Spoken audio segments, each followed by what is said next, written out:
Where do you want me, Scott? Wherever you want. Because you point at the camera. That's perfect. Right, that's fine. thank you very much. President, Rotarians and guests, thank you very much for inviting me to talk to you today.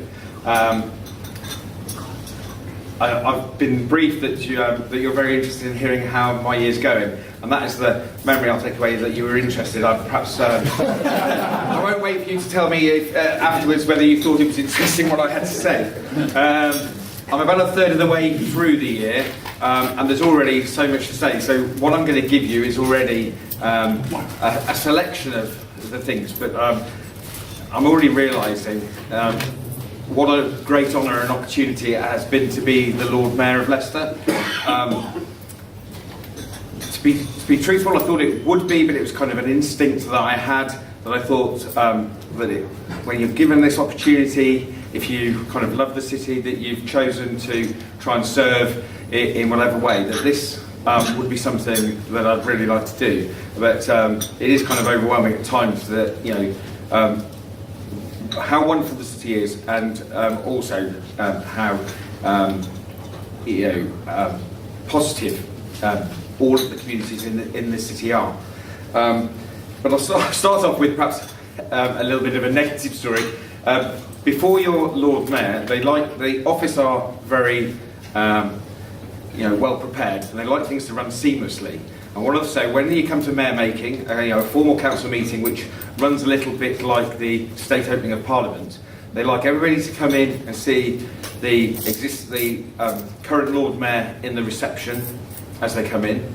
They like the meeting to take place, and as you come out, they've already swapped the portrait for the picture of the newly elected Lord Mayor. So you go in about 10 days before mayor making to have your photo, your official photo taken. Everything was going really well. My wife was very pleased that she was going to get to wear the Lady Mayoress's chains. She didn't know there was such a thing. She was expecting something like a brooch, and found that she was actually going to get the Lady Mayoress's chains, which were an early form of crowdfunding by the ladies of the city, so that the Lady Mayoress would have chains to wear a lot when she accompanied the Lord Mayor. And I think this would have been part of a movement towards when there's the move for women to get the vote. These chains were presented to the Lady Mayoress in 1911, kind of as a way of redressing the balance, the inequality that the Lady Mayoress didn't have anything. And there's 104 diamonds in it, so my wife was very pleased that. I hope she doesn't expect I'm going to be able to provide anything like that after my year in office is finished. So she was very happy. I've been, the robes are going on, the formal robes, everything's going very well. It's quite elaborate, putting them all on, and lots of layers and intricate things. Everything's going fine. The chains have gone on, and then the attendant brings in the tricorn hat, a felt hat with ostrich feathers and gold trim on it. And he puts it on my head, and immediately takes it off. Don't worry, Lord Mayor, I will go and get, Lord Mayor-elect, I will go and get the bigger hat.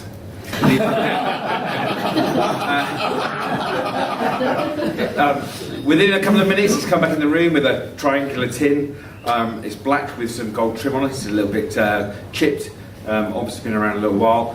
The hat came out. It obviously isn't worn that often because it is for a larger head. He puffs up the ostrich feathers and puts it on my head. Lord Mayor-elect, could you just drop your head forward a little bit? So, go like that. No, sounds right. And just stood there. I take it there isn't a bigger hat. So when you see the formal photo in the town hall, I'm holding the hat to one side, a little bit like Blofeld holding a white cat. I thought this was quite an interesting story, and what the journalists call a human interest story. So I let Dan Martin of the Mercury know. And I thought it was a good way of getting in early the reason why I would not be processing from the town hall to City Hall wearing the hat. Because I know that some people would judge me for this, think he's above himself already, he thinks he's too big to wear the hat. Actually, I am too big. Yes, I told the story. I then got an email from the council. my office works very hard to protect the office of Lord Mayor and your dignity. And this is a silly story and a silly way to start the year, because the Leicester Mercury immediately went to the council and asked for a picture before the embargo had been dropped. Can we have a picture? So they read into it. So I did learn that for some people the formalities of the office are probably taken a little bit more seriously than I do it, and and I do want to maintain the traditions of the Lord Mayor, but I think probably as an organisation you find this as well. You have to adapt over time. I've heard that you have had a more flexible starting time to as you kind of modernise and want to welcome more members, and so certain things that I'm doing through the year I think are a little bit challenging for the office, which expect traditions and have a history of Lord Mayors who don't have things like a young family. So but we have broken some boundaries. We've probably for the first time the Lord Mayor's car has had a child seat in the back,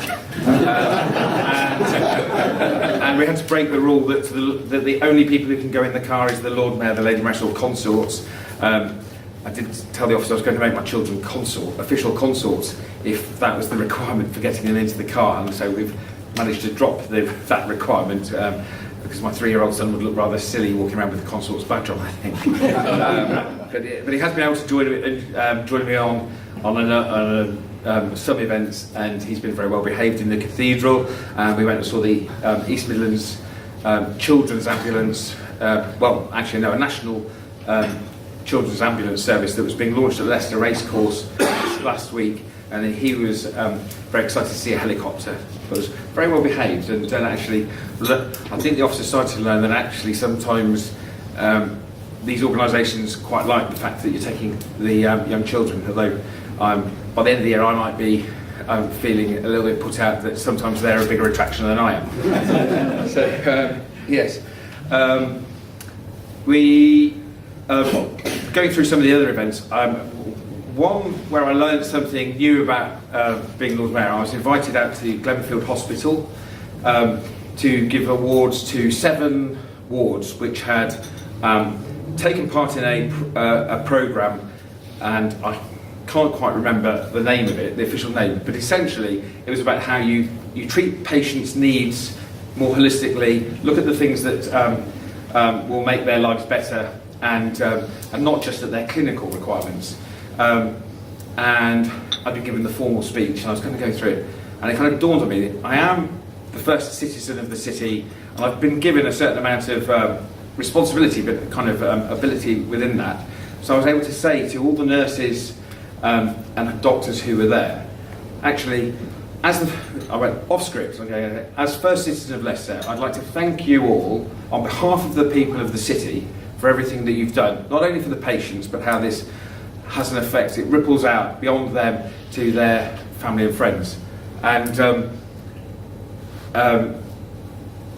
that was actually a moment when you kind of realise actually how important the role of Lord Mayor is, and actually how much it meant, because going around, that was the thing that the nurses felt most. It's like, oh, thank you so much for saying that, and actually they hadn't all kind of realised the magnitude of what they were doing, that it goes on much beyond the patients, but actually to everybody else. But it also kind of solidified in my mind that how I can use this position perhaps to really, because a lot of the time that's what you are doing, is being asked to give people, honour people, or give some, dignify something, and actually it means a lot. They are just words, but actually it does mean a lot to people. Yes, this role is very important. Going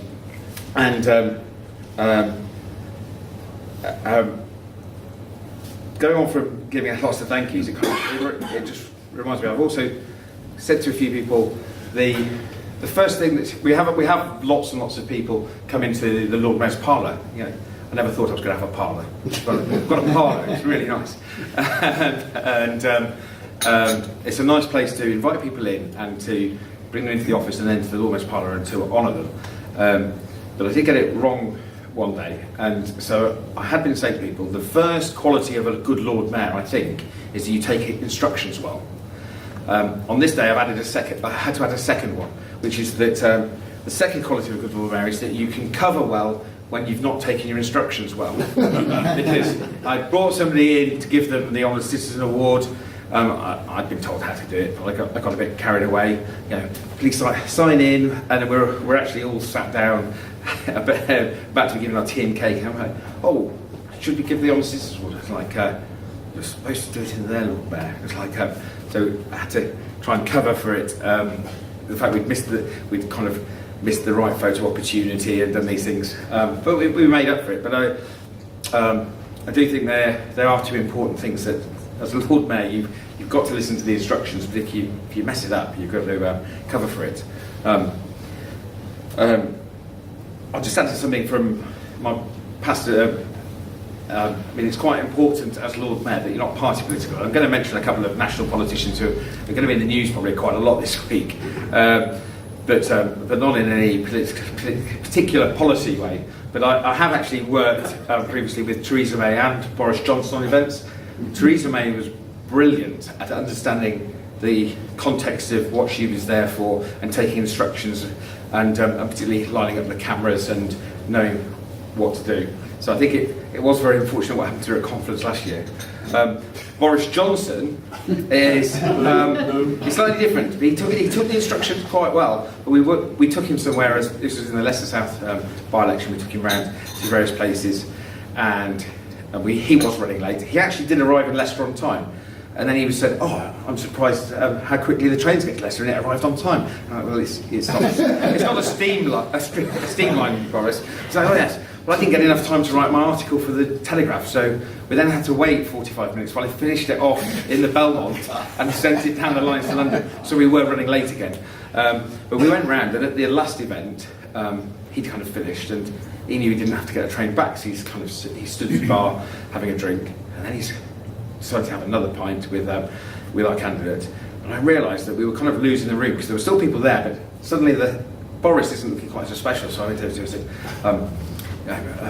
Boris, we go do the photos outside and go. He's like, no, I've got plenty of time before my train. No, Boris, we're going to go outside, go do the photos, and then we can go on. And he wouldn't move. I'd say to him, Boris, you're losing your novelty value. You're going to go outside and do the photos with me. And he took the instruction very well at that point, but all the way to Leicester Station, he was sat in the back of the car, not in any bad way, but he just chunked himself. Losing my novelty value. Never been told that before.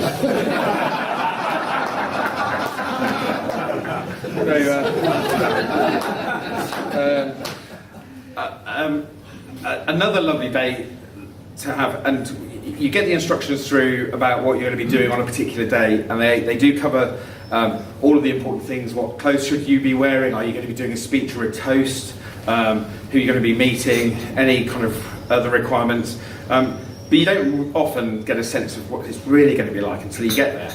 And so I went to a place called Homefield House, which is an independent living centre which had been done up by the housing association that looks after it, and they've got their 10 residents in place again, and it was kind of their official opening, and they'd done a Willy Wonka theme, and so we turned up, and it was, I must admit, really lovely to see people who you could imagine would have a real problem living, who are being provided with the care they need to actually live independently. They can choose when to come down and make their meals, and as much as possible make their own meals. And made me feel really welcomed by them, and actually had a really lovely afternoon. But the main job I got was to cut the ribbon for the official opening, and to do it as part of a large photo opportunity. So I was like, right, don't mess this up. The thing is, one of the ladies who lives there, who's taking her job very importantly, was extremely keen to cut the ribbon. And so we're kind of all holding the scissors together, and she kind of, so the only way I could stop her from cutting the ribbon before the photographer was ready was to actually stick my finger between the handles. The photographer wanted to take a lot of photos from different angles. And he's like, she's like, no, wait till he says 1, 2, 3. So luckily, the photographer went, 1, 2, 3, I just got my finger out of the way, and the rib was immediately cut. I was like, oh, can we do it again? Like, it's cut, and my finger's nearly been taken off. And then afterwards, the people who worked there were just, oh, we're ever so sorry. I'm like, no, this is part of the job, and actually going to be one of my stories from the year, a good story. So hopefully you appreciated it, and my finger did recover. Like, did take probably about half an hour for all of the colour to return and the numbness to wear off. So I think what else we're obviously doing some charitable work, and I did say that we're trying to do things in a slightly different way. So. The Lady Mayoress works full time, and when it came around to doing the Lady Mayoress's coffee morning, we felt it was better, and we could get more of our friends along and use our network of contacts. If we moved it to a Saturday, it would normally be held on a week morning. But then we were talking to the town hall and said, yes, we can open it up, and the civic office. I don't think they quite realised how different we were going to make it. So. I think it was the first time that we've ever had face painting and glitter in the town hall, and we had lots of children running around. I think this has really sealed it in the mind of the civic office that actually children can be integrated into some of our events, and they're no worse behaved than councillors. In most cases, they respond better to being told off than the councillors do. So yes.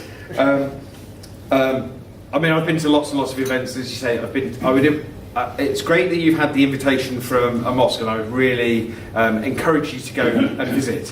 I mean, I've been invited to one of the mosques in the city after Ramadan, which is a very big time for the Islamic community to raise money for charity, and they were giving a cheque, much the same way you might give a cheque to them. They were giving a cheque to the Children's Hospital.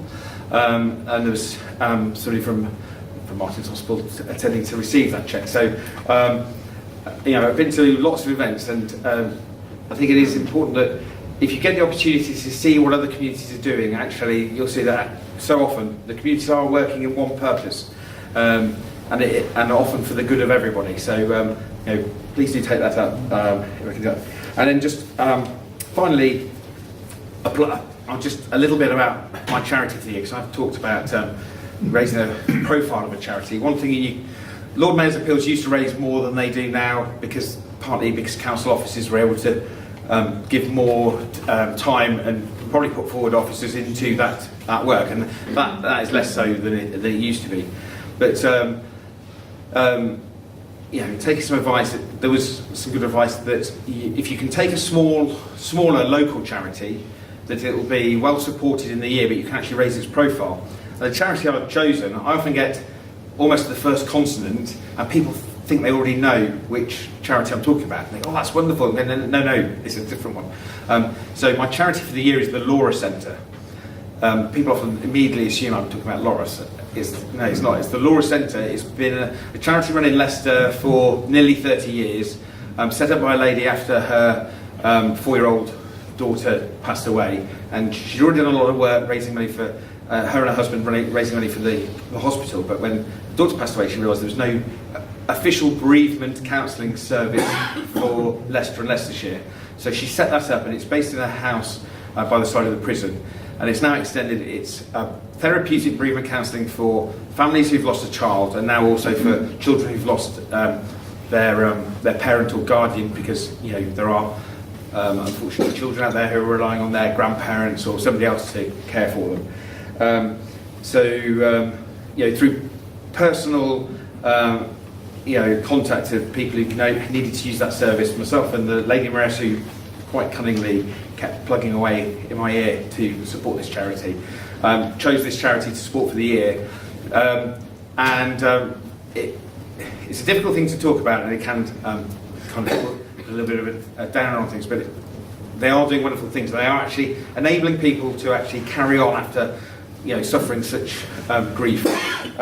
So just a plug would be that we will be having a number of events through the year to support that. If any of you wanted a very large lunch before your next lunch on a Monday, we're actually opening up Grimsby Fisheries next Sunday for lunch. So contact my office if you're interested in that. In November, we're going to have an 80s and 90s kind of band night at the Y Theatre. But one that I would really like, if you wanted to come back here for what I think we're going to call the Lord Mayor's Spring Ball, we've booked the first Saturday in March. So I'd be really keen if anybody, or if as a group you want to come together or take tables and things like that, that would be much appreciated. I don't want to go on for too much longer. I know some people might need to get back to work, but I'm also quite keen that if anybody has any questions, I'll answer any that I can. Lord Mayor, thank you.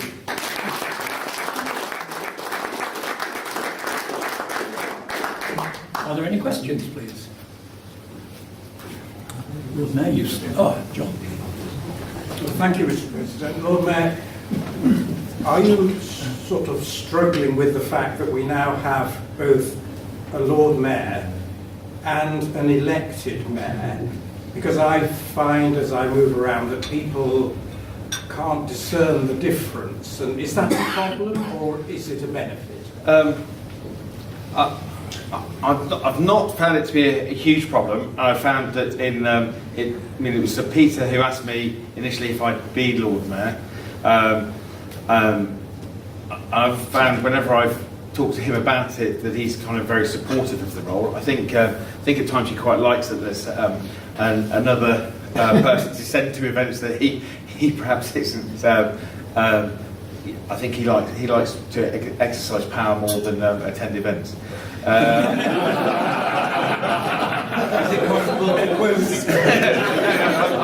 really hoping this channel has rules, although I've already agreed that it's being filmed, so I'm in trouble. I suppose one of the things that I've taken a slightly different understanding of the role of Lord Mayor. Some councillors have used it very much as an opportunity to step back out of politics altogether. I've taken the view that when I'm wearing these chains I will not make political statements, and that my duty when I'm chairing the council is that I allow a fair debate. If the debate is therefore very one-sided, we can go to a vote early, or earlier than we have done perhaps before. But so I have, in my capacity as a councillor, turned up to certain meetings, nodding the chains and asked Sir Peter questions. Yes, you'd have to explain it to people sometimes, and often for the for most people the easiest thing to say is that Sir Peter is like the Prime Minister. He has all the money and all the power, and I turn up to all the events. That makes me a bit like the Queen.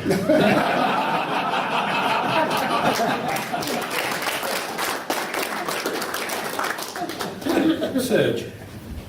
Dear Lord Mayor, given that your role is apolitical, at least for 1 year, we'll accept that, but surely you really must miss the meetings of the Planning and Development Control Committee. I can tear my hair out of those. There's I suppose two ways to take it. I avoided going on that committee for so long so that I could turn up and actually object, in a quite open way on behalf of the residents of Knighton particularly, and I found that I never achieved anything over all that period. So partly to get my own back at the planners, I decided to go onto the committee and just stir it up that way. But I was advised by a former Lord Mayor that it was perhaps too much to be on that particular committee for this year. But when I was on it, it was still very frustrating, but I did get some things changed. And actually, by speaking up, I did think that as a cohort of councillors, because it's often, we're not supposed to be party political on that committee, and I don't think very often, I wouldn't have been told if we were being, but but often it does feel like it's the members against the officers a lot of the time, and I think we've become a little bit bolder in standing up to them over that time. So hopefully I'll be re-elected next May, and then if I go back on the planning committee and see if we're still actually at least standing up for ourselves and for the residents a little bit. Lord Mayor, I'll see you there. Your duties are over for the moment. Thank you. Could I call on Rotarian David Howard, please?